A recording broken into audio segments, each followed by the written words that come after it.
Elles sont vraiment enragées, ces néo-féministes aux cheveux bleus et aux poils sous les bras. Hystérique. C'est vous qui êtes folle, là. Non mais faut pas se mettre dans des états comme ça. Hein. Non mais calmez-vous madame, ça va bien se passer. C'est une sorte de Greta Thunberg ménopausée.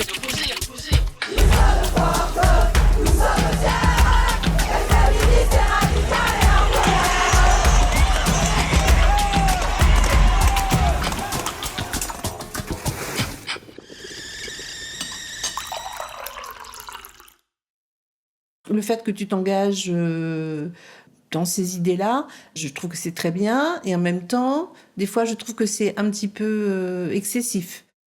Tu penses ça excessif dans les actes ou dans les émotions? Dans les émotions, dans tes réactions. Ou moi, alors, je me rappelle de cet épisode à Paris où il y avait un mec lourdingue là qui nous lâchait pas. Bon, moi, je le prenais à la rigolade. Je voyais bien qu'il était bourré, le mec. Je voulais évacuer le truc, mais gentiment, quoi, en me disant bon, allez, laisse tomber. Alors que toi, t'as réagi tout de suite fort. Enfin, j'ai trouvé que c'était excessif. Voilà. Mais c'est excessif pour qui? Pour lui, pour moi, pour qui? C'est quoi qui... Oui, j'ai trouvé que tu te mettais en colère. Et c'est pas un sentiment forcément à exacerber. Donc j'aurais bien voulu que ça te mette pas dans cet état-là. Qu'il y avait moyen de gérer le truc autrement. Mais en même temps, je comprenais. Puis tu m'as dit, ouais, c'est tous les jours comme ça. Donc voilà, moi j'étais là de passage, ça arrive une fois. Peut-être que si ça m'arrivait tous les jours, j'aurais réagi de façon différente aussi. Roseau, elle est colleuse et artiviste anonyme. La colère, c'est une émotion qui est vraiment très forte et on parle par exemple de voir rouge quand on est en colère. En fait, on n'est pas dans une vision claire, on n'est pas dans la clarté quand on est en colère. C'est un petit peu comme si tout était brouillé et on ne peut pas réfléchir et agir vraiment posément quand on est en colère. Et je pense que c'est pour ça que c'est difficile aussi de parler de cette émotion parce qu'elle brouille un peu la pensée. Et donc comment on fait ? Est-ce qu'on attend un petit peu que ça retombe ? Est-ce qu'on explose ? Comment tu gères ça, toi ? J'essaye de différer, mais souvent, après, je regrette de ne pas l'avoir laissé exploser aussi. Mais aussi, on ne sait pas toujours comment la laisser sortir, cette colère.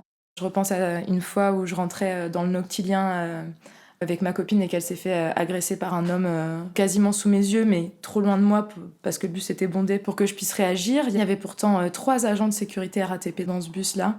Et ils n'ont absolument pas réagi, c'est que les personnes autour qui ont réagi. Et je les ai interpellés, et puis bien sûr, j'ai repoussé le mec qui était en train d'agresser ma copine. Et je me souviens que dans mon sac, j'avais un espèce d'énorme bocal qui devait faire bien 1 litre, et je me suis dit, je vais lui éclater sur la tête. Et en fait, quand on est sortis, on était trop mal, et je me suis dit, mais j'aurais vraiment dû l'assommer, quoi. Je me suis dit ça. Après, je sais pas, parce que je pense qu'après, on ressent de la culpabilité. Si on agit vraiment avec violence... En même temps, voilà, nous, on se reçoit de la violence sans cesse et après, on rentre avec, tu vois, un sentiment vraiment amer à la maison. Surtout que, encore une fois, l'inaction des personnes autour. Le mec de sécurité, lui, il est resté bien assis sur son siège avec son beau brassard orange sécurité. Il n'a pas bougé d'un poil, il n'a même pas sorti le mec du bus, quoi. Ouais, donc là, il y a beaucoup de choses. Il y a la pulsion de violence... La colère vis-à-vis de l'autorité, en fait. Ouais, parce que l'autorité, par contre, si on s'était défendu plus quand simplement, je l'ai simplement poussé, je l'ai pas frappé. Admettons que je l'ai frappé, je pense là, par contre, que je me serais fait interpeller, en fait, directement. Alors que lui, il peut attraper ma copine par les poignets, se coller à elle, sans que personne ne dise rien, en fait. Les violences sexistes et sexuelles sont pas mises au même point que la violence physique, de frapper ou... Et en fait, elles sont sur le même plan. Donc, Oui, et puis il y a aussi la notion de la violence des femmes et des féministes trouble l'ordre public et l'ordre établi, alors qu'un mec qui agresse une femme dans un métro ou dans un bus, c'est normal et banal, quoi. Ouais, c'est ça. Donc peut-être qu'il faut qu'on normalise notre violence. Ouais, moi je pense que déjà si on riposte, si on répond, je pense quand même qu'il y en aura moins. Je dis pas qu'il faut les tuer, mais déjà ne serait-ce que de répondre, de repousser la personne si elle nous agresse physiquement, de rendre les coups. Alors c'est pas du tout facile, mais il y a des ateliers d'autodéfense qui apprennent bien ça. Parce qu'en fait la plupart du temps, les hommes quand on répond, ils sont sidérés. Vraiment, ils s'attendent pas à ça. Donc la plupart du temps en fait, ils réagissent pas. Enfin moi, à chaque fois que j'ai eu à user de violence physique contre des hommes, ils ont pas riposté. Tant mieux pour moi. Comment gérer individuellement la rage ? celle qui rend impatiente, qui donne des pulsions de violence et un sentiment d'impuissance insupportable. Comment gérer cette colère que les femmes et minorités de genre ressentent quotidiennement ? Son rôle fondamental dans la gestion de l'injustice, et par gestion je veux dire prise en main, action, réparation. Pas de lutte, ni pour soi ni pour les autres, sans la colère. Il est vrai qu'il est beau d'avoir enfin abattu le barrage et de laisser se déverser en soi les torrents d'une rage justifiée, la colère saine et blanche, celle qui rase tout sur son passage. Quand on en a été privé si longtemps, ce premier déferlement de colère est salutaire. Il reconnecte. Mais ensuite... Roseau, elle est venue chez moi le 20 novembre dernier pour témoigner de son expérience. On a discuté pendant 2 heures et quand elle est partie, j'étais à la fois de super bonne humeur et à la fois ultra motivée pour descendre dans la rue et tout cramer. Cet entretien me donne envie d'aller brûler des trucs. Allons-y. Merci beaucoup d'avoir accepté mon invitation à boire un café. Avec plaisir. Hier, il y a eu la marche contre les violences sexistes et sexuelles organisée par nous toutes. J'avais un peu une liste de trucs, dans ma tête. Ou même en lisant les pancartes. Je trouve que c'est révoltant qu'une femme meure sous les coups de son conjoint tous les 2 jours, qu'il y ait autant de viols et surtout l'inaction de l'État. L'État est vraiment complice en mettant un violeur chef de la police, un défenseur de violeurs et de pédocriminels ministre de la Justice. Oui, clairement, Darmanin et Dupond-Moretti, quoi. Ouais. D'ailleurs, on appelle à leur démission à tous les 2. Est-ce que tu as aussi un sentiment d'accumulation de trucs qui sont tellement injustes que ça fout la rage ? Moi, j'ai peur que ça m'anesthésie, au contraire. Et j'ai envie de cultiver cette colère, de continuer à la partager. J'ai l'impression que c'est stable. Ça se réveille quand ça me touche, moi, directement dans l'espace public. Mais par contre, tout ce qui se passe dans le monde ou en France chaque jour, ça continue à me révolter et j'ai envie de garder ça. La colère, c'est perçu comme une émotion assez négative qui pourrait un peu bouffer la vie au quotidien. Mais toi, tu apprécies cette colère ? Tu as envie de garder cette révolte-là ? Ça m'intéresse de savoir pourquoi. Je pense que je me nourris de ça, que ça me permet d'avancer, que ça me permet d'agir. Et j'ai peur d'arrêter d'agir. Je parle pas forcément de militer ou de faire des actions, mais au moins de continuer à en parler, de faire passer des messages, parce que j'ai envie que les choses changent. Et ouais, j'ai envie de garder cette colère en moi. Et après, peut-être qu'à titre vraiment purement personnel, ça m'apporte des bénéfices secondaires. Ça me maintient en vie, je sais pas. Mais en tout cas, moi, je l'apprécie, ouais.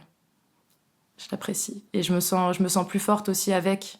Parce que peut-être que si je ressentais pas de la colère, je ressentirais de la peur.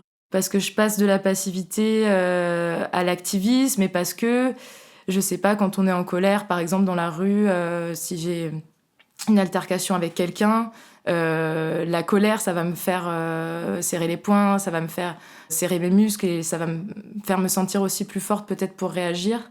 Alors que si j'avais peur, je me ratatinerais et j'en ai pas envie. En fait. C'est peut-être un mécanisme de survie. L'activisme peut devenir une forme de thérapie. S'organiser en groupe, créer, écrire, produire du discours, tout ça aide à extérioriser la colère face aux injustices et à ne plus se sentir seul. La colère change mon rapport aux autres, surtout à mes proches. J'ai l'impression d'être assez incomprise. Même de mes proches qui se considèrent féministes, elles me considèrent vraiment comme très radicale et très violente, alors que j'ai jamais tabassé un homme qui m'avait rien fait. Enfin, je fais pas de meurtre de masse d'hommes. Et pour moi, ce serait ça, à la limite, la violence. Oui, j'ai l'impression d'être un peu incomprise par mes amis. Du coup, il y a de la solitude dans le militantisme. Non, parce que justement, il y a d'autres personnes militantes. Non, heureusement, je me sens pas seule avec ma colère, parce qu'il y a donc les groupes militants, parmi lesquels il y a des personnes qui vivent la même chose que moi. Et je fais aussi partie d'un groupe misandre. On s'est rencontrés sur les réseaux sociaux et on a organisé un petit pique-nique. Au début, on discutait juste de notre misandrie. Et on se voit vraiment très souvent. Et on a aussi un fil de discussion, en fait. Et ça nous permet aussi de déverser toute notre colère et d'élaborer des projets de vengeance. C'est vraiment très, très chouette. Et je me nourris énormément de ce groupe et de toutes ces personnes. Ça fait du bien. Ouais, donc parmi ces stratégies pour gérer la colère, il y a aussi trouver d'autres personnes qui la ressentent d'une façon similaire à la sienne pour aller mieux. Voilà, et des personnes qui peuvent s'indigner avec moi de ce qui se passe, de ce qu'elles vivent ou de ce que je vis. Parce qu'il y a d'autres personnes, comme j'expliquais tout à l'heure avec ma maman, qui comprend pas ma colère, qui trouve qu'elle est complètement démesurée par rapport à ce que je vis. S'engager dans la lutte, passer à l'action pour reprendre le pouvoir, c'est une manière de faire de sa colère une force motrice.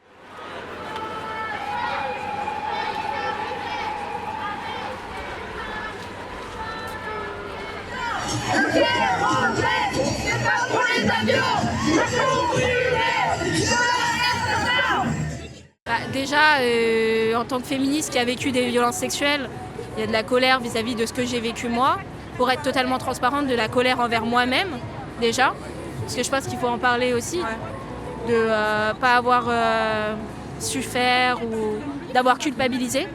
Donc en fait, après le processus de culpabilisation, il y a aussi du ressenti envers soi-même, je pense. Et puis une fois qu'on dépasse ça, c'est de la colère envers les institutions, envers la police, la justice, envers les gens qui nous entourent aussi, qui parfois prennent pas conscience des choses. Après, je pense que les émotions des féministes, il ne faut pas les réduire que à la colère. C'est de la fierté déjà, c'est de la joie quand on voit tous les gens qui sont ici à la manifestation, que ce soit des hommes, des femmes ou des personnes non-genrées, des personnes trans. Donc je pense que oui, il faut parler de la colère, du fait qu'on est énervé, c'est sûr, parce qu'on est face à des injustices, mais il n'y a pas que ça. C'est dommage de nous réduire qu'à ça. Parce que Chaque féministe trouve le canal qui lui convient. Pour moi, ça a longtemps été d'aller coller. Ça passe aussi par rager sur les réseaux sociaux. Partager aussi bien tout ce qui m'insupporte que tous les mêmes hilarants qui se moquent des puissants. Et puis évidemment, c'est les soirées thé entre amis, et en ce moment, c'est faire un podcast.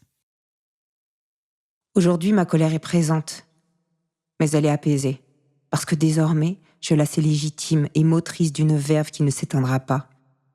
Je ne me sais plus seule et isolée à lutter et à dénoncer le racisme latent de la société française et du monde en général.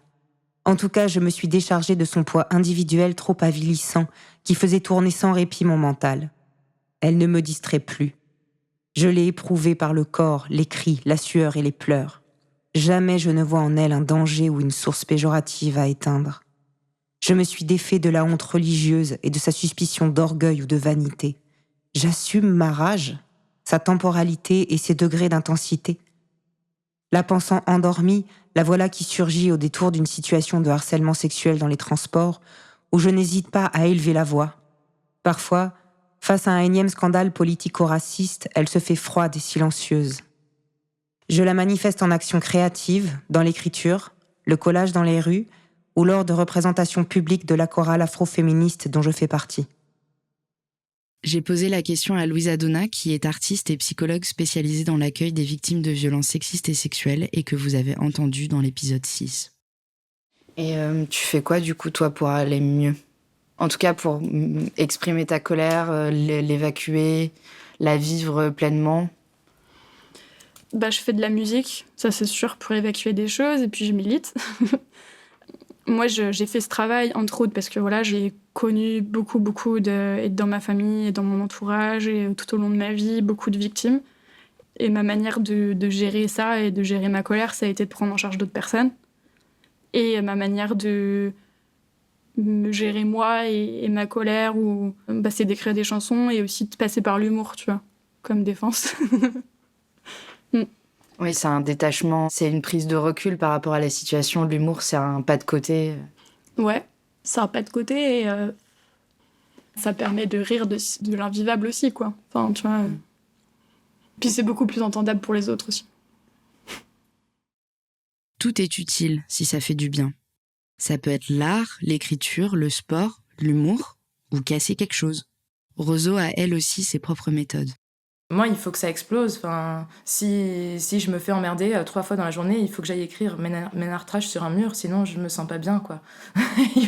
J'ai besoin d'un exutoire.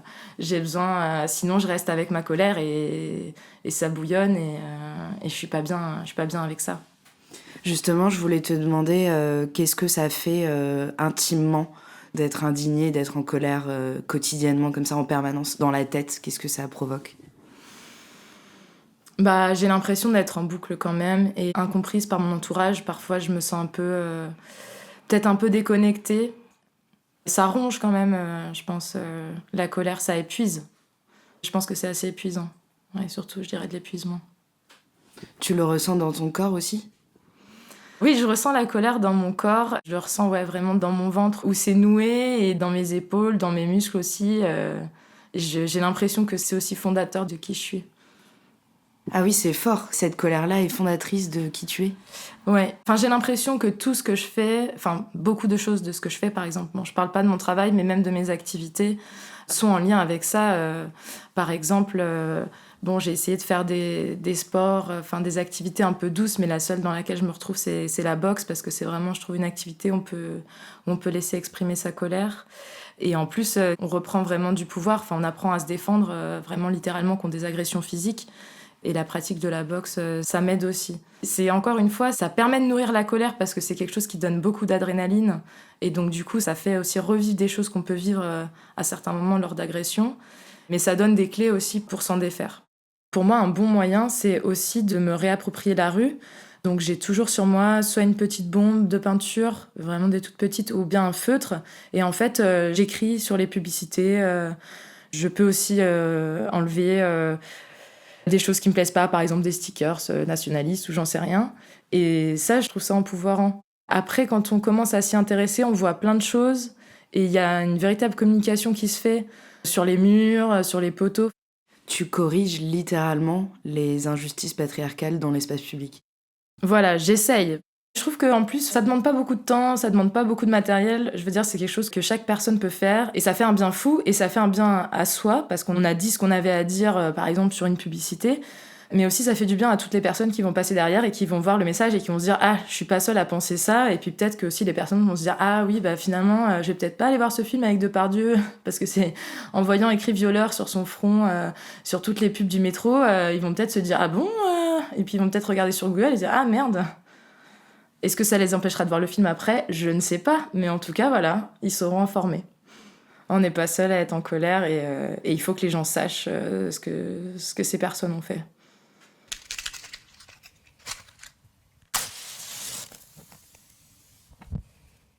Je me dis que la colère est comme une boîte d'allumettes et que nous sommes encore trop souvent dans le noir. On aimerait bien ne pas être en colère. On aimerait bien vivre d'amour et d'eau fraîche, de messages positifs et de chants d'oiseaux guillerets. Parfois, la colère nous éloigne de la joie. Parfois, c'est trop douloureux d'avoir la conscience aiguë des injustices qui pèsent sur nos nuques. Les dominants voudraient nous faire croire que craquer une allumette va non seulement nous brûler les doigts, mais aussi foutre le feu à la forêt. Tout cramerait et ce serait terrible. Sûrement, nous ne voudrions pas être responsables d'un tel carnage. Allons bon. Reposons les allumettes, restons bien sagement à notre place, dans un endroit confiné dont on n'a aucune idée des contours ni de qui le peuple. Forcément, l'image de l'incendie nous fait peur. On sentirait presque sa chaleur écrasante sur nos joues asséchées. Pourtant, on n'arrive pas à faire taire la petite voix à peine audible qui nous murmure inlassable d'écouter la colère. On craque une allumette, une fois, 2 fois, la paume près de sa flamme vacillante pour la protéger des regards inquisiteurs qui pourraient vouloir la souffler sans sommation. On se brûle alors, et en plus, on n'y voit pas beaucoup mieux.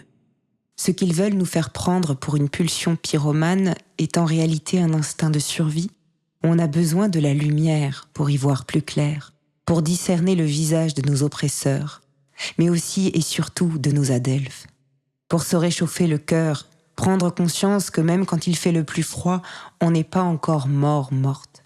En libérant la colère, nous pouvons laisser la colère nous libérer, nous sortir de la solitude glacée, nous rendre notre dignité, nous relier politiquement et émotionnellement, nous accompagner. Au diable les discours restrictifs assénés par ceux que ça arrange bien de voir les personnes minorisées se recroqueviller sur elles-mêmes sans rien dire. Je crois que nous sommes fin prêtes, que nous sommes mûrs, qu'explosent enfin les fruits de la colère. Régalons-nous de leur chair sucrée et de leur jus plein de vie.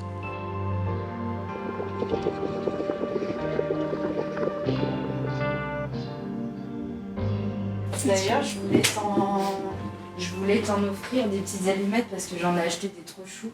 Oh, je sais pas où elles trop sont. chou. Faut que je les retrouve. Bon, je l'ai retrouvé, mais on peut fumer une clope.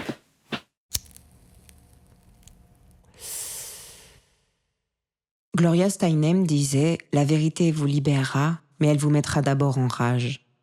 C'est cette colère que j'ai tenté de cultiver dans cet ouvrage. Parce qu'être en colère quand on est une femme ou une minorité de genre, c'est le premier pas vers la révolution. Quand on chausse ses lunettes féministes, et c'est valable pour toutes les luttes progressistes, on ne peut être que dans l'indignation permanente. Tout ce que font les personnes en position de pouvoir est une provocation insupportable et quotidienne. Et de ce sentiment d'impuissance résulte une grande colère. Damien Abad, Éric Zemmour, Jérôme Perra, Adrien Quatennens, Thomas Porte, Éric Coquerel, Taha Bouaf, Julien Bayou, et ça, c'est juste pour la politique. En showbiz, sinon, il y a Polanski, Depardieu, Kevin Spacey, ça c'était vraiment décevant. PPDA, Morandini, il y a les youtubeurs aussi. Norman fait des vidéos, le Bouzeux Magazine, alors lui, ça m'a vraiment brisé le cœur. Dirty Biology, etc., etc.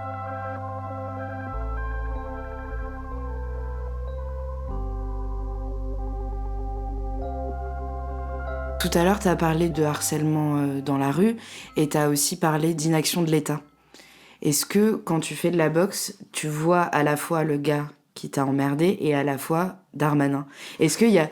Parce que, en fait, je te pose cette question-là parce que je projette un peu aussi ce que moi je ressens.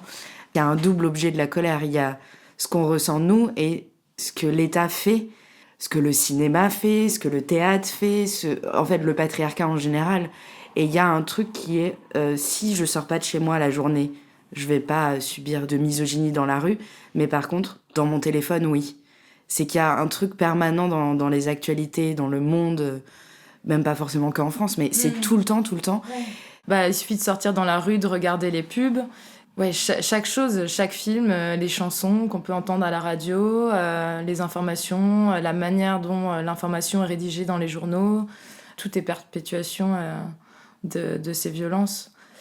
Et même si on le vit pas aussi soi-même, on peut être touché par ce que vivent les autres femmes ou minorités de genre. Je disais, en tant que lesbienne, je me sens assez privilégiée au sein de mon couple, bien sûr, j'entends. Pour mes amis, c'est pas du tout la même chose. Dater, c'est beaucoup plus difficile. Et après, dans les relations de couple, dans la répartition des tâches ménagères, dans la manière dont on les perçoit, c'est aussi toutes les injonctions qui pèsent sur elles aussi. En tant que femme hétéro, c'est compliqué. Donc, c'est vraiment partout. Même si ça ne nous touche pas nous-mêmes, le patriarcat, il est vraiment dans chaque petit interstice, chaque petit endroit où il peut se glisser, il est là, mais il est maintenu par l'État. Je pense qu'il y a aussi un intérêt à maintenir les choses telles qu'elles sont, l'écart des salaires, à ne pas augmenter le congé paternité. Et il y a un message très fort qui est passé en mettant Darmanin et Dupond-Moretti dans les ministères les plus importants. Le patriarcat, c'est pas juste un petit truc de temps en temps, c'est vraiment dans chaque chose de la vie quotidienne, c'est au travail, c'est dans la rue, c'est dans l'intimité. Ouais, c'est vraiment chaque seconde de chaque minute de chaque jour, on peut voir cette colère-là réactivée. Moi, je perçois qu'il y a vraiment une guerre des hommes contre les femmes et contre les personnes qui sont perçues comme femmes ou perçues comme ne correspondant pas à la norme masculine. Aussi, je pense aux hommes gays qui sont... pour moi aussi victime d'une forme de sexisme.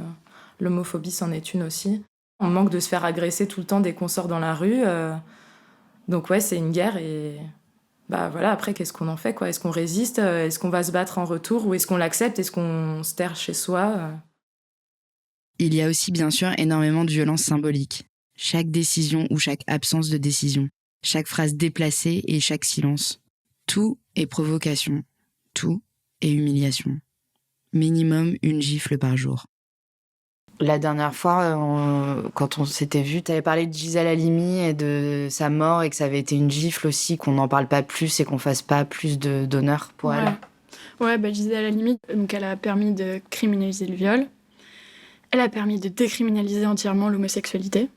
Elle s'est battue pour faire reconnaître les crimes de guerre de la France en Algérie, pendant la guerre d'Algérie. Donc c'était vraiment, je sais pas, pour moi c'est une meuf incroyable, tu vois, qui avait un combat intersectionnel, qui était, juste hallucinante de puissance, quoi. Tout ce qu'elle a fait toute sa vie, elle a fondé Choisir aussi, pour permettre aux femmes d'avorter et tout. Bref, du coup, vraiment, j'ai une admiration sans fin pour cette femme. Et j'avais lancé une pétition pour sa panthéonisation, parce que quand elle est morte... moi, je m'attendais à les drapeaux en berne, l'État en deuil. Je m'attendais à une espèce de... Je pensais qu'il y allait une tornade qui allait passer en France, tu vois. Je pensais qu'on allait dire... Et même les féministes, tu vois. Enfin, on en a un petit peu parlé, mais pas tant que ça, tu vois. Enfin, j'étais sidérée par ce truc de... Enfin, en fait, si on n'honore pas ces personnes, je trouve que déjà, c'est d'une tristesse sans fin. Ça veut dire que on reconnaît pas l'importance de leur combat, tu vois. Macron qui fait un tweet. C'était ça qu'il a fait pour la mort de Gisèle Halimi, un tweet, tu vois. Ça veut dire que tu crois comment dans le combat pour l'égalité entre les hommes et les femmes, l'égalité des personnes LGBT, l'égalité des personnes racisées et algériennes aussi, tu vois, qui sont tes égaux, qui sont des humains, que t'as torturé, que t'as violé, que t'as... Enfin, tu crois en quoi, en fait, si tu fais juste un tweet pour la mort d'une personne qui représente tout ça, quoi. Et elle le représente de façon très, très forte. Enfin... Je veux dire, on parle beaucoup de Simone Veil dans la lutte pour la légalisation de l'avortement, mais s'il n'y avait pas eu Gisèle Halimi et le procès de Bobigny, Simone Veil, elle aurait bien été embarrassée de venir défendre aussi l'avortement à l'Assemblée nationale, tu vois. Donc, bien sûr que Simone Veil est une immensité aussi qui a permis plein de choses, mais qu'on fasse pas tout un état comme ça de Gisèle Halimi, moi, ça m'a vraiment frappée. Et surtout, je voulais lancer cette pétition parce que je voulais revenir sur le fait qu'on est en train de perdre en droit sur la question de la criminalisation du viol. Et c'était, pour moi, capital, parce que ça fait partie de mes combats principaux dans la vie, c'est que je ne supporte pas que les viols ne soient pas reconnus pour les victimes. Tu prends en charge une patiente, le viol, il a été condamné, ça a été reconnu par la société. Oh, c'est bizarre, il y a moins de stress post-traumatique. Oh, c'est bizarre, les questions et la souffrance qu'elle se pose, c'est par rapport à d'autres trucs, tu vois. Peut-être une relation amoureuse qui se passe mal en ce moment. Peut-être que ça peut venir dans la thérapie.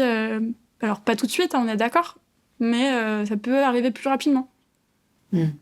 Et pareil, une victime de violence conjugale. Les violences conjugales ont été condamnées.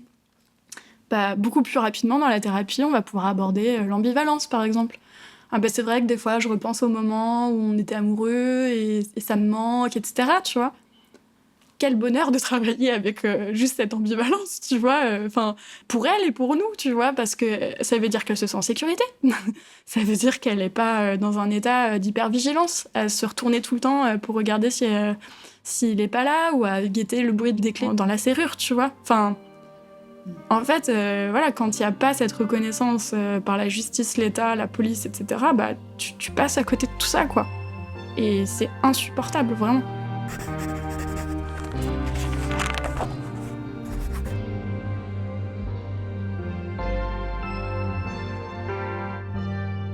C'est un texte de Virginie Despentes. Ah. Un extrait, parce qu'il est long. Merci d'avoir écrit ça, Virginie. Et il est pour Adèle, que j'admire profondément. Adèle Haenel. Exact. Ton corps, tes yeux, ton dos, ta voix, tes gestes, tout disait. Oui, on est les connasses. On est les humiliés. Oui, on n'a qu'à fermer nos gueules et manger vos coups. Vous êtes les boss. Vous avez le pouvoir et l'arrogance qui va avec. Mais on ne restera pas assis sans rien dire.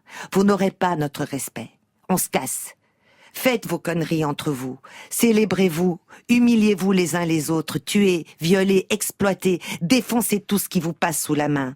On se lève et on se casse. C'est probablement une image annonciatrice des jours à venir. La différence ne se situe pas entre les hommes et les femmes, mais entre dominés et dominants, entre ceux qui entendent confisquer la narration et imposer leurs décisions, et ceux qui vont se lever et se casser en gueulant. C'est la seule réponse possible à vos politiques. Quand ça ne va pas, quand ça va trop loin, on se lève, on se casse et on gueule et on vous insulte. Et même si on est ceux d'en bas, même si on le prend en pleine face, votre pouvoir de merde, on vous méprise, on vous dégueule. Nous n'avons aucun respect pour votre mascarade de respectabilité. Votre monde est dégueulasse. Votre amour du plus fort est morbide. Votre puissance est une puissance sinistre. Vous êtes une bande d'imbéciles funestes. Le monde que vous avez créé pour régner dessus, comme des minables, est irrespirable. On se lève et on se casse. C'est terminé. On se lève, on se casse, on gueule, on vous emmerde. Virginie Despentes, lue par Lio, c'est un moment extraordinaire. Être indigné, c'est sain. Ça montre qu'on a de l'empathie, qu'on éprouve les injustices commises et qu'on souhaite faire mieux. Mais c'est aussi super difficile à encaisser. Si on accepte l'état du monde, comment ne pas devenir folle ou fou ? En Ambrosène, les images terribles se succèdent sur les chaînes d'information. Et pourtant, chaque fois l'indignation retombe, l'indifférence l'emporte. Notre cerveau nous protège, il dissonne, il fait diversion, nourrit le déni pour nous permettre de continuer à vivre malgré tout. Comme pour les catastrophes écologiques, on oublie. On passe à autre chose. On a de l'espoir jusqu'à la prochaine.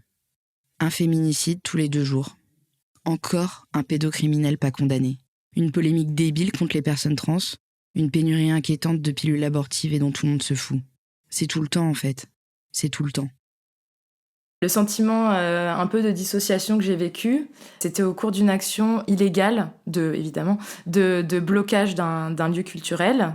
Quand tu as une masse de personnes enragées, normalement, tu comprends, tu rentres chez toi, ah bon, bah d'accord, c'est annulé, bah je rentre chez moi. Et en fait, j'ai vraiment dissocié parce qu'en fait, le public n'est pas parti.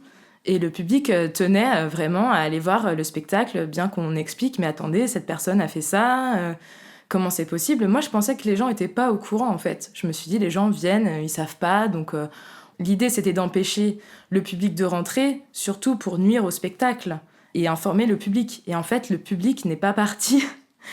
Et ça m'a fait complètement dissocier parce que je me suis dit, mais comment ça ? Enfin, comment les gens comprennent pas ? Enfin, comment on peut expliquer autrement qu'en empêchant l'accès, autrement qu'en criant ?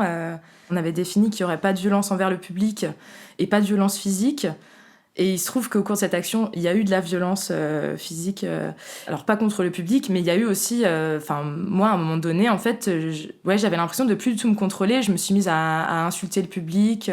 Et vraiment, j'avais vraiment envie de devenir violente physiquement. Parce que c'est l'incompréhension, en fait, en face qui m'a fait complètement vriller. Je me suis dit, mais en fait, si vous êtes d'accord avec ça, le monde est perdu. Ouais. Je pense que la colère, c'est aussi une bouée de secours au désespoir. Enfin, si on se laisse complètement sombrer dans le désespoir, moi, je pense que c'est ça, la colère, ça me maintient la tête de l'eau. Sinon, je sombrerais complètement. C'est de la misogynie pure.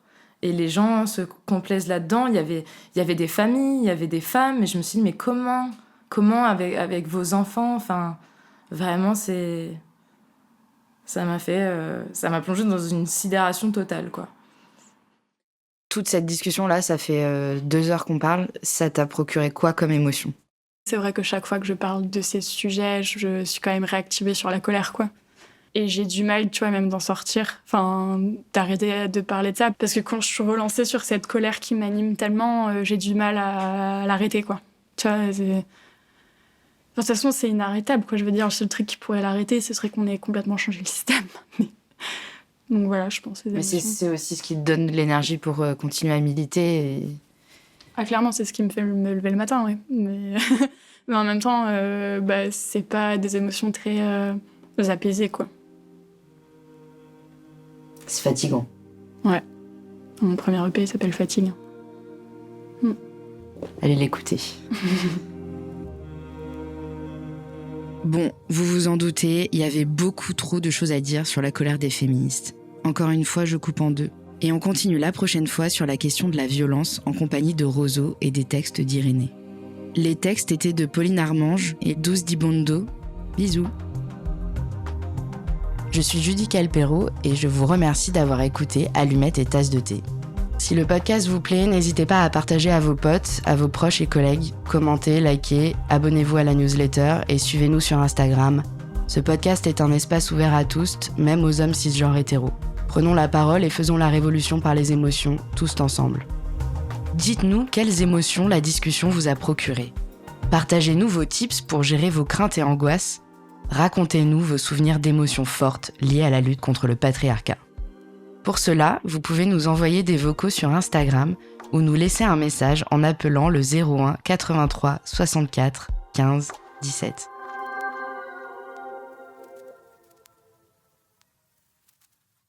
Cette série est produite par Mia Productions, enregistrée par William Agasvari.